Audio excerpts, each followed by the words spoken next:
Hello students, आपका हमारे channel the light में स्वागत है। स्टूडेंट्स, आज हम हिस्ट्री का टीएमए डिस्कस करने वाले हैं और इसके उत्तर करेंगे हम आज। जैसा कि आप जानते हैं कि पिछले साल से अभी तक भी कोविड की सिचुएशन ठीक नहीं हुई है। पिछले साल आपकी एग्जाम्स पोस्टपोन हो गए थे और आपको टीएमए के बेस पे मार्क्स मिले थे। तो आशंका है कि इस बार भी आपको टीएमए के आधार पर मिले, तो ये ज़रूरी हो जाता है कि आपको एक अच्छा आंसर लिखना है जिससे आपको अच्छे मार्क्स मिल सकें। तो आइए हम हिस्ट्री का टीएमए डिस्कस करेंगे, इसके उत्तर हम डिस्कस करेंगे। आप इसके आधार पर अपने और अच्छे उत्तर तैयार कर सकते हैं और इससे आपको थोड़ी हेल्प मिलेगी। तो चलिए शुरू करते हैं। देख लीजिए, ये हिस्ट्री का टीएमए है और ये प्रश्न है, इसके उत्तर हम देखने वाले हैं। तो पहला जो आप पेज बनाएंगे उसमें आप ऐसे लिख सकते हैं name, enrolment number, subject name और उसके साथ उसका कोड, स्टडी सेंटर का नेम और अपना क्लास लिख सकते हैं। तो पहला प्रश्न जो है उसका क ऑप्शन यहाँ पे उसका आंसर है। बौद्ध और जैन धर्म के साहित्य के ग्रंथों की सूची बनाइए और प्रत्येक धर्म के दो दो कार्यों के बारे में संक्षेप से लिखिए जो आपको रोचक लगे। तो मैं थोड़ा सा इसके विषय में समझाऊंगी और बाकी आप इसको आंसर देखकर भी लिख सकते हैं और अपने तरीके से भी लिख सकते हैं अगर आप समझ जाते हैं तो बौद्ध धर्म और जैन धर्म की जैसे क्वेश्चन में पूछा गया है उसी प्रकार से हमने सूची बना ली है। बौद्ध धर्म के संस्थापक हैं गौतम बुद्ध और जैन धर्म के संस्थापक हैं महावीर।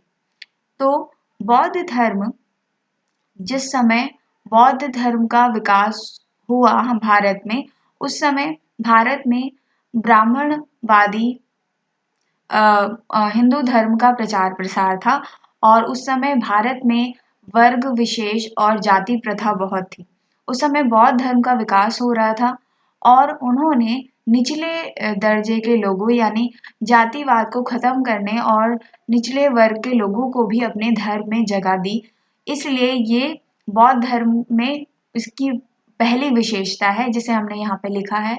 दूसरी विशेषता ये है कि बौद्ध धर्म में बुद्ध ने महिलाओं को संघ में आने की आज़ादी और उनको प्रवेश की अनुमति दी।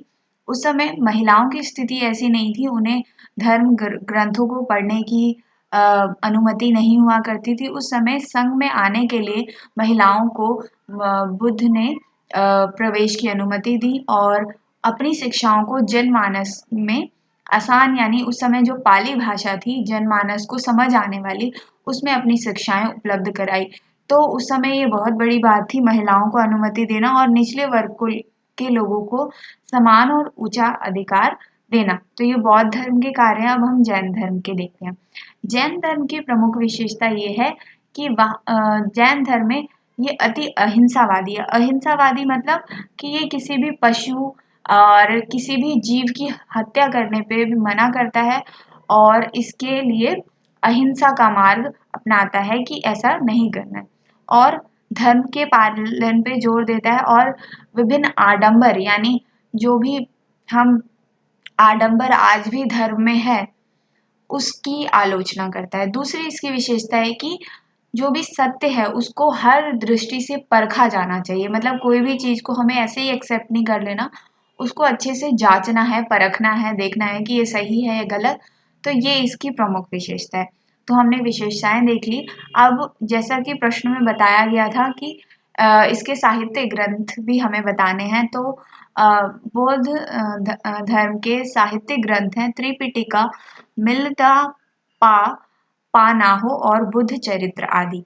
और जैन धर्म के साहित्य ग्रंथ हैं कल्पसूत्र, आचार राग सूत्र कि इसमें बताया गया कि आचार व्यवहार जैन अनुयायियों का कैसा होना चाहिए और महावीर सूत्र जिसमें महावीर के जीवन के बारे में बताया गया है। तो चलिए अगला प्रश्न देखते हैं। प्रश्न 2 जिसका ख ऑप्शन का उत्तर यहाँ पर बताया गया है। खेती की शुरुआत ने नव पाषाण काल में उल्लेखनीय परिवर्तन ला दिए, विश्लेषण कीजिए।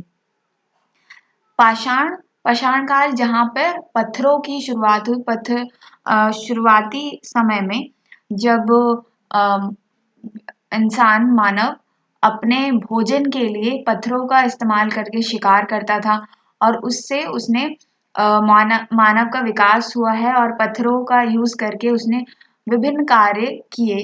तो जब खेती की शुरुआत हुई तो नवपाषाण काल में कैसे परिवर्तन आए? खेती की शुरुआत होने पर उन्होंने गेहूं, जौ, दालें और खेती बाड़ी शुरू करी और उसी तरीके के अपने औजार बनाए और खेती करने के लिए, शिकार करने के लिए ऐसे औजार बनाए और उस पे पॉलिश की और उस तरह के हथियार बनाए, जिससे खेती से क्या हुआ कि वहाँ की आबादी बढ़ने लगी, एक स्थान पे लोग ठहर कर खेती करने लगे और इससे आबादी बढ़ी, जनसंख्या बढ़ी और क्षेत्र का विकास हुए, सभ्यताएं आने लगी, शहरों और कस्बों के विकास में मदद मिली। तो ये उत्तर है, आप देख सकते हैं और इससे अच्छा भी उत्तर प्रस्तुत कर सकते हैं। अगला प्रश्न है प्रश्न नंबर 3, इसका क ऑप्शन, किसी भी स्थान का भूगोल उसे उस समाज के जीवन और इतिहास को समझने में मदद करता है, कथन को सिद्ध कीजिए। अच्छा, किसी भी स्थान का भूगोल यानी भूगोल से आप समझ सकते हैं कि वहाँ की पहाड़, जलवायु, मिट्टी और वहाँ के संसाधन कैसे हैं। उससे हमें वहाँ के इतिहास के बारे में पता चलता है कि यहाँ के लोगों का यानी मानव का विकास कैसे हुआ होगा, यहाँ के राजा महाराजा ने कैसे युद्ध किया और क्या परिस्थितियां थी, किस प्रकार विकास हुआ और इस प्रकार हम इतिहास को भूगोल के माध्यम से, उस स्थान विशेष के भूगोल के माध्यम से समझते हैं। तो इसका आंसर यहाँ पर है और आप देख सकते हैं। प्रश्न 4, उसका क ऑप्शन, महाजनपदों को किन्हीं दो विशेषताओं को सूचीबद्ध कीजिए। मगध और अधिक शक्तिशाली कैसे बन गया और विस्तार पूर्वक इसको बताइए। तो छठी शताब्दी ईसा पूर्व में उत्तर प्रदेश और बिहार के स्थानों में जहाँ पर अच्छे संसाधन उपलब्ध थे, वहाँ वर्षा अच्छी होती थी, तो जलवायु वहाँ की अच्छी और उपजाऊ मिट्टी हुई, नदी प्रणाली वहाँ की अच्छी थी, वहाँ पर लोहा उत्पादन का केंद्र था, जिस वजह से वहाँ के प्रदेश, वहाँ का क्षेत्र के जितने भी प्रदेश थे वो और शक्तिशाली और समृद्ध हो गए, जिसे महाजनपद कहा गया। और इन महाजनपदों की संख्या 16 थी। ये जो ताकतवर प्रदेश हैं, जगह है, ये क्षेत्र है, इन ताकतवर क्षेत्रों की संख्या 16 थी, जिसे महाजनपद कहा गया। अब इन्हीं महाजनपदों की विशेषताओं को पूछा गया है प्रश्न में। तो इन महाजनपद की जो विशेषता थी कि यहाँ पर जैसे कि पहले राजा का तंत्र था, यानी राजतंत्र था, जहाँ पे राजा शासन करता था। राजतंत्र तो था वहां पर वहां की प्रकृति एकदम गण संघ वाली थी, यानी गणतंत्रात्मक थी, जहां पर नियम कानून के अनुसार सारी चीजें और व्यवस्थित तरीके से होती थी। प्रशासकीय राज वहां पर चलता था। तो ये पहली विशेषता है। दूसरी विशेषता है कि वहां पर राजतंत्र से अधिक वहां पर जनतंत्र था, यानी लोगों की बात ज्यादा सुनी जाती थी और इस वजह से ये महाजनपद अच्छे थे और ये विशाल थे और यहाँ के संसाधन भी अच्छे थे, जैसे लोहा उत्पादन क्षेत्र, जिससे वो अच्छे औजार शस्त्र बनाते थे और ताकतवर होते गए। और इसके बाद पूछा है, इन सभी महाजनपदों में एक महाजनपद है मगध।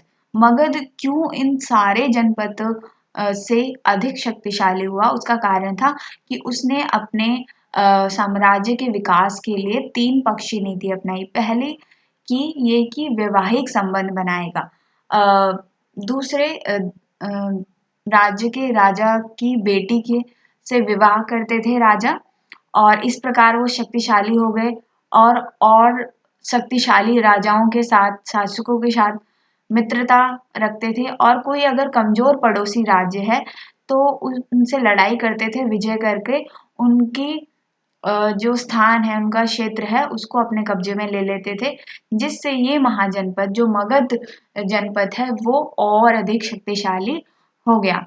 और साथ ही यहाँ की भौतिक जो पृष्ठभूमि है, उपजाऊ जमीन, जिससे खेती अच्छी होती थी और उत्पादन इस वजह से अच्छा होता था और कृषि औजार वहाँ अच्छे थे, तो अस्त्र शस्त्र अच्छे बने। इससे राजा वहाँ का शक्तिशाली हुआ और इस महाजनपद और भी शक्तिशाली बनता गया। ठीक है, तो इस प्रकार मगध जो महाजनपद था वो और अधिक शक्तिशाली बन गया। अगला प्रश्न देखेंगे, प्रश्न 5। दांडी मार्च पहली घटना थी जिसके माध्यम से महात्मा गांधी दुनिया के सामने आए। आपको पता है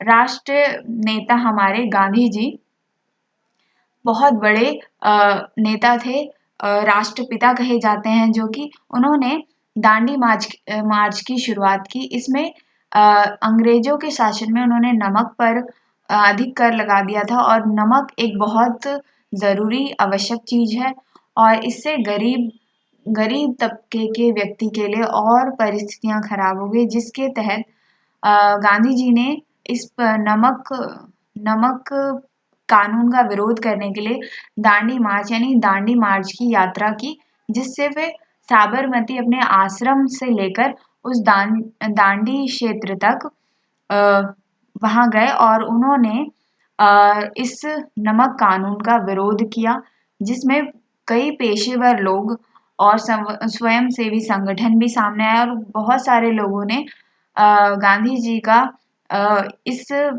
बात की सराहना की और उनके साथ मिले और इसी समय गांधी जी का जो असली व्यक्तित्व सामने आया और वो अधिक अधिक प्रसिद्ध होते गए। तो ये इसका उत्तर है, आप यहाँ से देख सकते हैं। और छठा प्रश्न जो पूछा गया है कि गांधी जी ने जो दांडी मार्च यात्रा की वो किन किन स्थानों पे की, उसे एक मैप के जरिए दिखाइए। तो ये मैप है जिसमें बताया गया है कि वो किन किन जगह से जाकर वे ये दांडी यात्रा उन्होंने खत्म की। तो यहाँ पे लिखा है दांडी एंडिंग पॉइंट। तो ऐसा आप मानचित्र लेकर, एक मैप लेकर उसमें इस तरह से दिखा सकते हैं और इस प्रकार अपनी फाइल को कंप्लीट कर सकते हैं। आशा है कि आपको ये जो उत्तर मैंने आपको समझाए हैं समझ आए होंगे और आप और भी अच्छा बेहतर अपना टीएमए बनाएंगे और अच्छा बना के उसे सबमिट करेंगे। तो धन्यवाद आपको अभी तक वीडियो सुनने के लिए और समझने के लिए। धन्यवाद।